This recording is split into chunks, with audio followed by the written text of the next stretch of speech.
Olá pessoal, eu gostaria de compartilhar com vocês hoje umas conclusões de um estudo que eu fiz sobre a aplicação da taxa diária de contágio, né, a um modelo epidemiológico, né, como esse modelo SR aqui. Né. A ideia é o seguinte, né, a taxa nós vimos, né, nos vídeos anteriores que ela varia, né, porque a curva de contágio também varia por razões aí conjunturais, né? Mas no modelo epidemiológico, as curvas, né, elas são, digamos, bem comportadas. Então surgiu a dúvida, né, de como a curva da taxa diária seria quando aplicada a um desses modelos. Então vamos lá. Para não ficar jogado, vamos falar um pouquinho sobre esse modelo epidemiológico, o SR, né? Bem, eu não sou epidemiologista. Os que me conhecem sabem que eu sou engenheiro metalúrgico, uma raça em extinção, né, portanto. Mas o que eu vou falar aqui é algo bem básico, né? Eu acho que nenhum epidemiologista vai se ofender com isso. Essas informações que eu estou tirando aqui saíram deste livro. Tem um capítulo nesse livro que descreve de maneira bem profunda, né, como são esses modelos. Bom, esse modelo SR é o que se aplica ao caso do coronavírus, porque ele prevê que após o contágio os indivíduos que se curam não ficam imunes, né, e não pegam mais a doença. Então, segundo esse modelo, a população é dividida em três grupos. Né? Então, temos uma população com N indivíduos, e os indivíduos estão distribuídos nesses três grupos aqui. O grupo S é o grupo de indivíduos que estão susceptíveis, né, ao contágio. Eles não estão infectados, mas estão susceptíveis ao contágio, perdão. O grupo I já é o grupo de indivíduos que estão infectados. Notem que indivíduos infectados podem ou não apresentar os sintomas, né? Não importa. Para o modelo isso não importa. E temos um grupo R, que é o mais complicado, ao meu ver, que nos modelos mais abrangentes são chamados de indivíduos removidos das classes anteriores, né? Bom, mas como se pode dar essa remoção das classes anteriores, S e I? Bom, os indivíduos, eles podem ser removidos porque eles estão isolados socialmente. Esse é o nosso caso, né? Ou pelo menos teoricamente é o nosso caso, porque o nosso isolamento não é absoluto, né? Nós temos que sair de casa com alguma frequência, né, para fazer compras. E quando o fazemos, nós estamos nos colocando no grupo S, né, o grupo susceptível ao contágio. Temos aqui no grupo R os indivíduos recuperados, aqueles que se curaram e, portanto, estão imunes. E, infelizmente, temos os indivíduos mortos. Bem, o modelo que nós vamos atuar, sobre o qual nós vamos atuar, é o modelo SR mais simplificado, né? Ele é simplificado porque exatamente o grupo R só tem os indivíduos que são recuperados da doença. Não se analisa aqui mortes e nem isolamento social. Então, os indivíduos que estão suscetíveis aqui, eles vão passar com uma certa taxa, né, a ocupar o grupo de indivíduos infecciosos, né? Esse grupo de indivíduos infecciosos, ele sempre começa com um certo, tem um número inicial de infectados, né? No Brasil, por exemplo, esse número foi 1, foi o primeiro infectado. Na Itália, por exemplo, foram 2 infectados logo no começo, né? E os indivíduos infectados vão também passando para o grupo recuperado com uma com uma outra taxa. Então nós falamos aqui numa taxa de contágio, na taxa de transmissão, e a taxa de recuperação, para simplificar bem a coisa, né? Então notem que nessa transição, né, não há retorno, né? Quer dizer, o processo só evolui da esquerda para a direita aqui. E evolui da seguinte forma, né, o número total de indivíduos, né, a população, né, ela não cresce nesse período que dura a epidemia, né, e o número N, né, vai sempre ser igual a todo momento, né, a soma S mais I mais R, né, que é uma soma que é um número constante. Porque não há mortes, também não estamos considerando nascimentos de indivíduos nesse período, né. Estamos desprezando esses fatores. Bem, vamos passar ao que interessa, que são as curvas.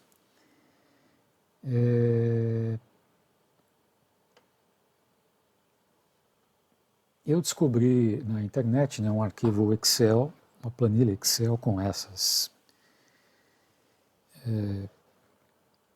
com esse modelo, com as curvas, né, com as equações que descrevem as curvas, né, desses modelos.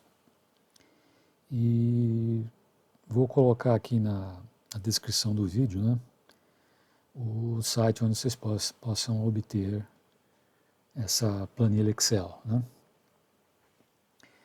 Então aqui, a curva azul é a curva dos indivíduos suscetíveis. Então ao longo do tempo, o número de indivíduos vai caindo, né? Eu adaptei esse gráfico para 10.000 indivíduos, né? A população. Então esse grupo de susceptíveis vai caindo, porque as pessoas vão se contaminando, né? E vão integrando o grupo de contágio, né, que é a linha vermelha aqui. E depois, num certo tempo, os contagiados vão se curando e vão integrando o grupo recuperado, né, que é a linha amarela, né.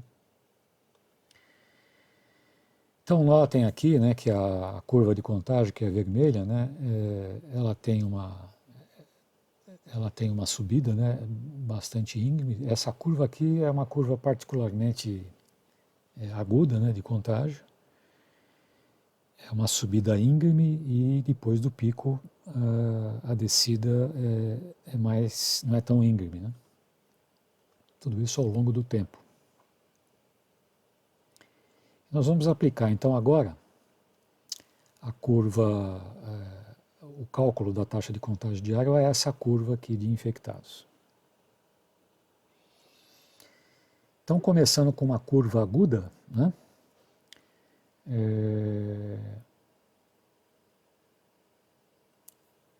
A curva azul, que é a curva cinza aqui, a curva azul é a taxa diária, da maneira como nós calculamos, né? Então, algumas coisas a observar aqui, né? Nós temos aqui, no começo, né, um certo ombro, uma inflexão aqui. Essa curva ela começa lá de cima, né, porque no começo, por exemplo, você tem um contagiado, num segundo momento você pode ter 2 ou 3 contagiados, então a taxa de contágio explode, fica muito maior que 100%. Né? Então ela começa lá de cima e vem descendo. Passa por uma primeira inflexão aqui.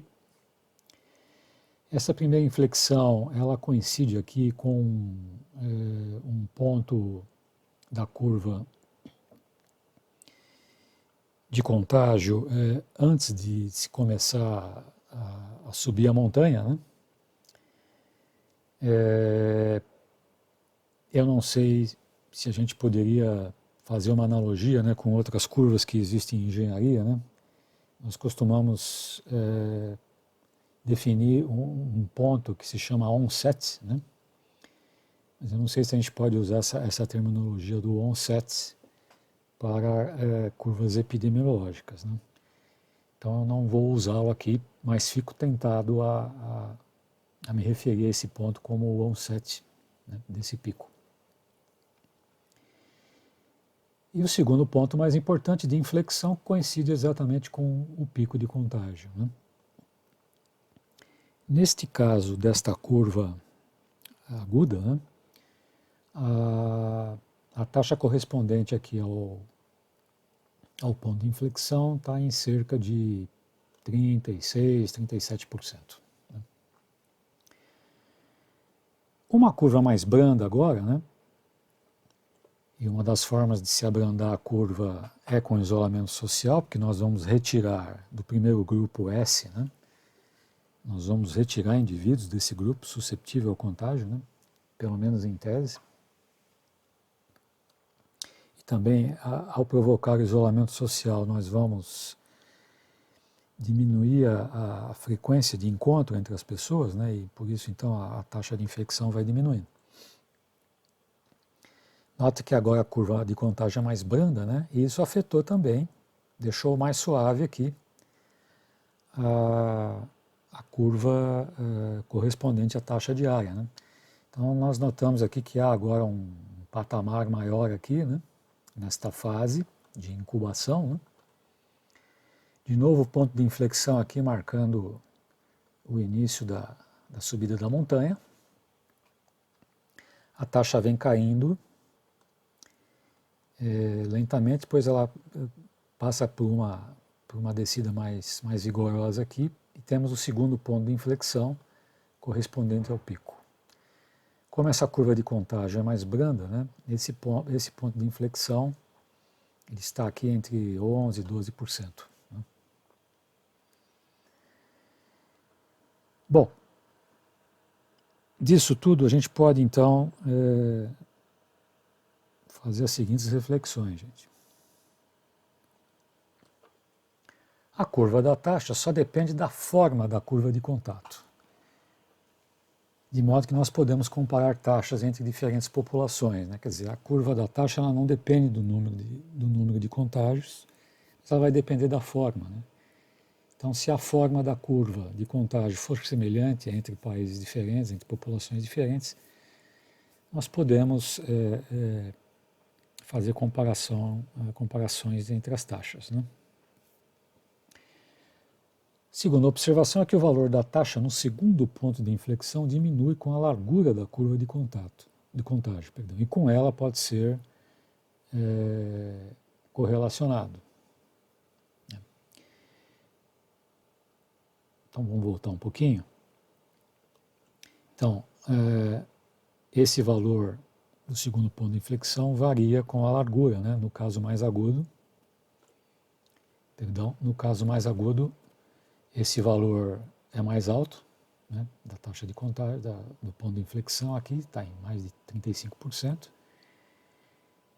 E no caso mais largo, mais brando, esse valor está um pouco acima de 10%. Né. Então esse valor é um indicativo, está correlacionado, né, com o formato mais agudo, mais estreito, né, ou mais largo da curva de contágio, é isso que eu quis dizer.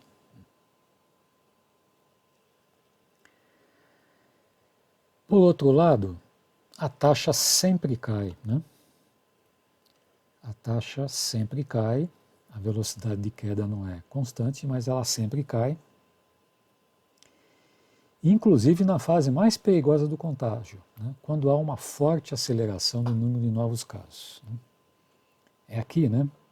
Na subida da montanha, a taxa ela cai lentamente, mas cai. Então, isso é um aspecto negativo, né? Porque a taxa não é um bom indicador, né? Um indicador correlacionado, né? Com essa subida perigosa aqui da montanha. Né?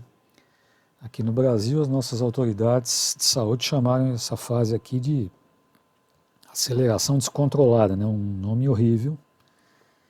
Mas, de qualquer forma, nessa fase, a taxa cai, né? Também, e isso prejudica uma correlação direta, né? E eu acredito que Seja por isso, né, que essas curvas de taxa de contágio não são consideradas pelos epidemiologistas. Mas, em função dos outros pontos positivos, né, eu vou continuar fazendo esse tipo de análise. Né. Bem, gente, era isso que eu tinha a dizer. Quero desejar, então, boa Páscoa a todos. Fiquem em casa, abraço e em pé.